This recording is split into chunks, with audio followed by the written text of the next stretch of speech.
RobSquared. Oh, it's back.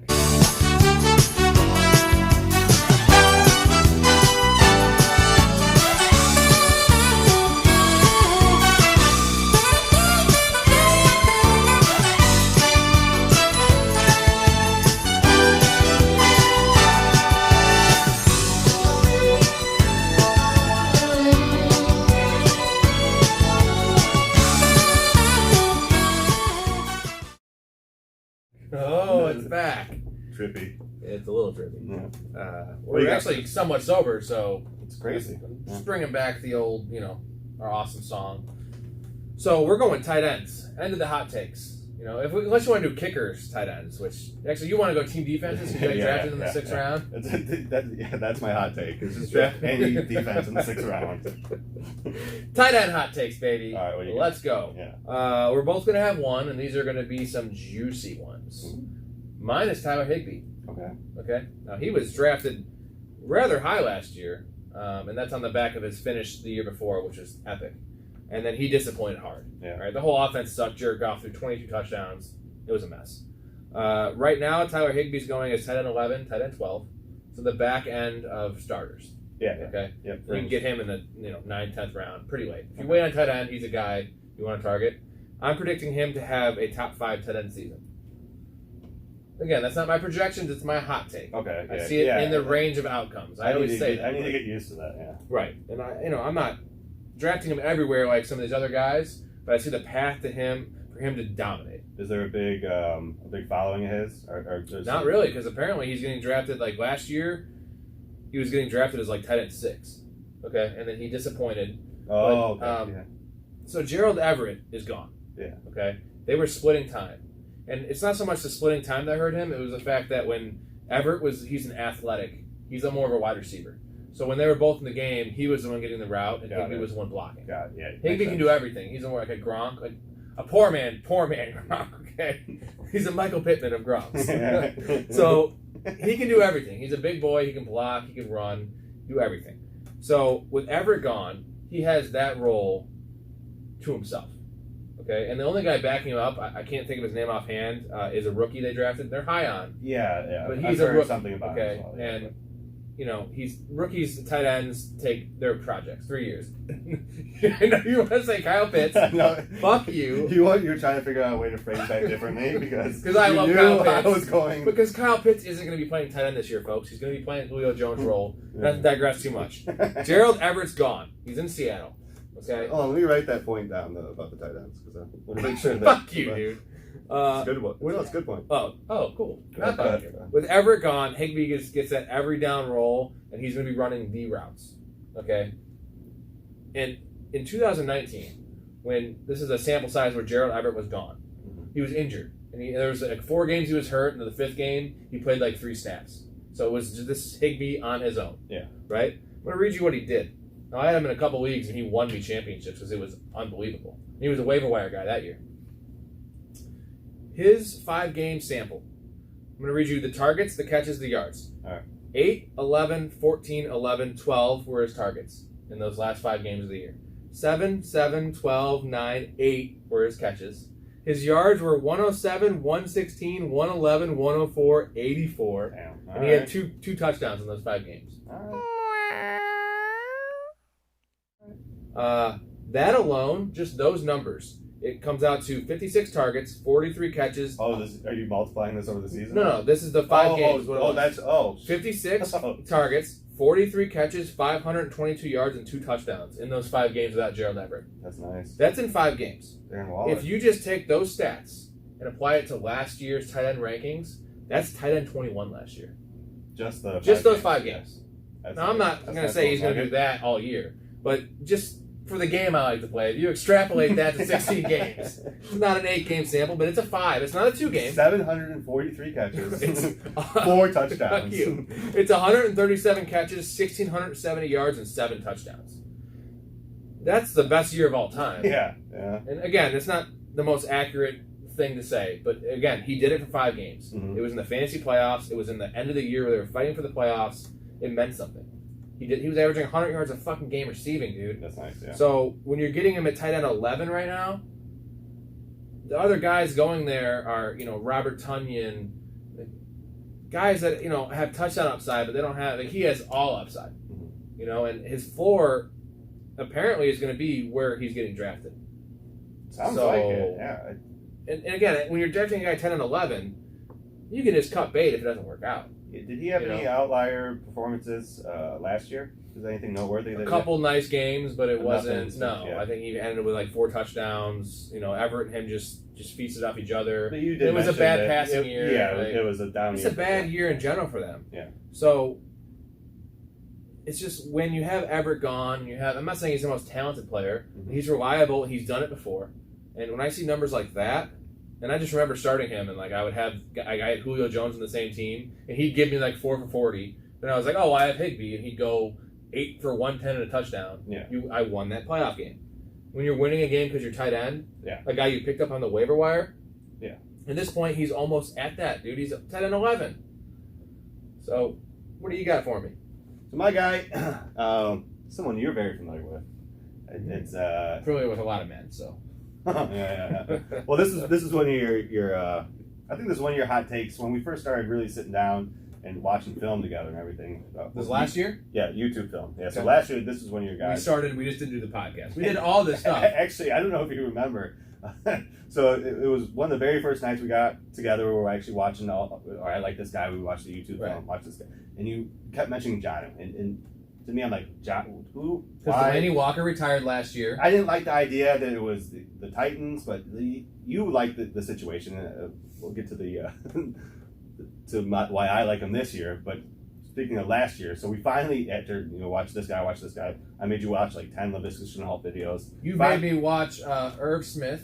Yeah. And you also made me watch the guy from the Jets. No. Chris Herndon, man. Yeah, I was just a year early on that. Sorry. But so the Jonnu video. Finally get to him. You're like, all right, man, you're going to love this guy. Athletic freak, I remember this blah, blah, blah.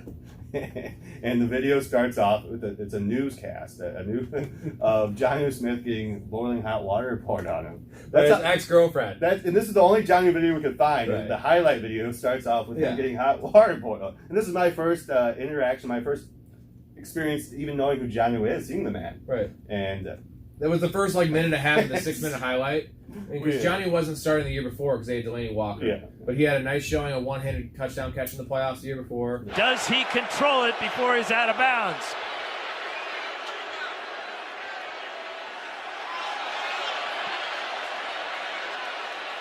Well, the fans just got to look at it. That left cheek may have been down. When he got a chance, he flashed. Sure. That was my thing. Athletically, yeah. He is a DK Metcalf. You see that guy with the shirt on? His neck? Yeah. Dude, tree trunk. He does look like that guy. You've heard tree trunk for legs? Yeah.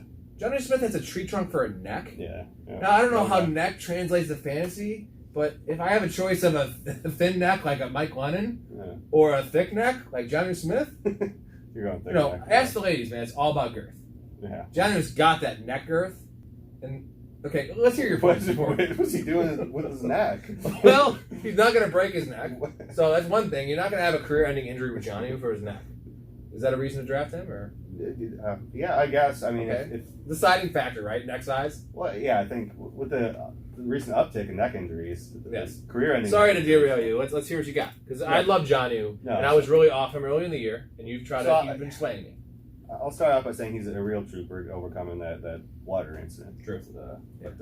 So right now, Jonnu, my hot take for him is he will be the league leader for tight ends in touchdown scored. Another way to phrase it, he's going to be the highest scoring top touchdown scoring tight end. Reason I believe it's a hot take is because he's going 14th overall tight end. He's not even a starter. You're talking a round or two later than Higbee. Yeah. No, 3 or 4 rounds later actually, because he's going to 14. And so to kind of, it was funny because doing the research for Jonnu, I always liked him, and I was explaining this to you. I don't know why I liked him, but to actually see these numbers, it kind of validates what I was feeling before.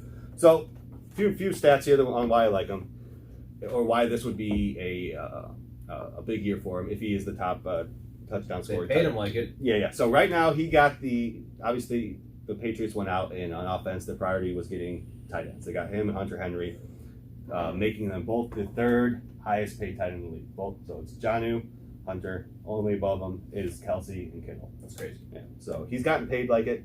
It's 4-year, $50 million contract with a $15 million signing bonus and 31 guaranteed. So he's going to be part of the plans for the foreseeable future. Belichick loves him, by the way. If you recall, one of the reasons I was high on him last year was Belichick isn't one. He's a Popovich. He doesn't throw around praise. Okay. And before last year, like I think it was the playoff game they played Tennessee in New England. He showed out because Delaney was hurt, and he said, like from his own mouth, Jonnu Smith is an elite tight end. Yeah. Okay, and then I had that. I watched his highlights for the limited highlights he had when he was a part-time player. Mm-hmm. I was like, this dude is fast. He is strong. He can block. He's shifty. And then the Belichick kind of put it over the top, and obviously you see what they did in free agency. Yeah, yeah. So then he invested in him. Yeah, and Belichick's known to do something with tight ends. Mm-hmm. So the offense. He's had some 2 tight ends. There's an unmentionable there. Obviously Gronk, but the other guy we can't mention his name. Yeah. Aaron Hernandez. Oh. Whoa. We're canceled now. Sorry, bro. Yeah. Go on. No, so the offense is going to be, I think, similar to why I like DeAndre Swift. I think the tight end is going to be one of the focal points for the New England offense. I think it's going to be, just look at the receivers and everything. Everything's moving towards making sure you have those big guys, extra guys on the line, give Cam a little extra time and make some nice, quick little passes. So I see that being a big year for Jonnu. And if he does become the top scoring tight end, of course, it's going to translate to fantasy relevancy, but just to give you an example of the last 3 years, in 2018, Eric Ebron had 13 touchdowns. He led the league, and he was number 4 fantasy tight end. Mm-hmm. 2019, it was Mark Andrews, only 10, number 2 scoring tight end. And then last year, of course, it was Kelsey. He had 11. I think Robert Tonyan tied him. Yep. But Kelsey was the number 1 tight end. Jonnu had 8 last year, so he was. And that was technically, I think he might have scored 1 after like week 9 because he got banged up, and they started using Anthony Ferkser. Yeah. And I would know this because I drafted Jonnu in about 15 leagues last year. Yep. He was going in the 13th, 14th round. I was all about him. Yeah. And it ended up being a good call, just because he had 8 touchdowns, and I held on to him a little longer than I wanted to because of my love for him. Sure. I should have cut him probably like week 10. I held on to him in week 12, and then eventually I got lucky. I picked up Tonyan in a few leagues. Mm-hmm. 8 touchdowns, dude. Solid year, right? With being banged up. Mm-hmm. So he was 4th in the league in touchdowns with 8. Limited time, dude. Last 2 years, it's been 11 and 10. So if he can get that extra 2 or 3 in an offense designed for him. Just give him 8, though. He's going to have more volume with this team. Well, my prediction is he's going to lead the league. And to do that, you have to get at least 10. There's one other thing that is the reason I was scared off of him this year, and I've been coming around to him recently, was the Hunter Henry signing scared me. Even though I feel like they're bringing Hunter Henry in to be more of the Gronk, and they're going to have Jonnu play Mr. Unmentionable Aaron Hernandez. Sure. Right? More of the, going to line him in the slot. They're going to put him in the backfield and be creative with him. Mm-hmm. It's also the Cam Newton thing. But if Cam plays well and he keeps a job, then it doesn't matter because Cam's going to be playing well. We've seen he's won MVP. Mm-hmm. If he loses the job, I actually like him more with Mac Jones because he could be the check-down option. Sure. Right? Like, they don't have a lot of talent at wide receiver. Yeah. The running backs outside of James White don't catch passes. Yeah. Jonnu could have more volume there. And, Cam does have those, he's capable of those jump pass touchdowns. He can get some cheapies. I could see 10 touchdowns. So I love it. I've come around to him. It seems like a hot take, but when you actually look at it, it's well within grasp. Mm-hmm. And if he does it, if he scores just 3 or 4 more touchdowns, he finishes the top.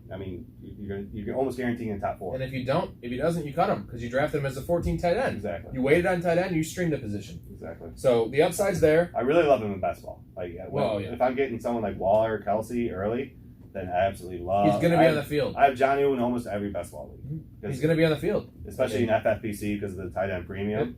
Because if I get someone like Waller, you slot in Jonnu, so he's your starting tight end. Now you have Waller as your flex. And you just have so much more. It relieves a lot of pressure to the rest of the roster. And he's burning doesn't matter to him. You can burn him all you want, and he's going to just bounce back. Very tough. So it's not exactly like a big fantasy point, but it's something we want to hammer home because the man was a burn victim, and he didn't retaliate against his baby mama. It's nice. He's a good man. Belichick loves him. Jonnu all day, baby. Let's go. I would say that's the American dream, making sure that survivors have an opportunity to make millions of dollars playing a sport. RobSquared.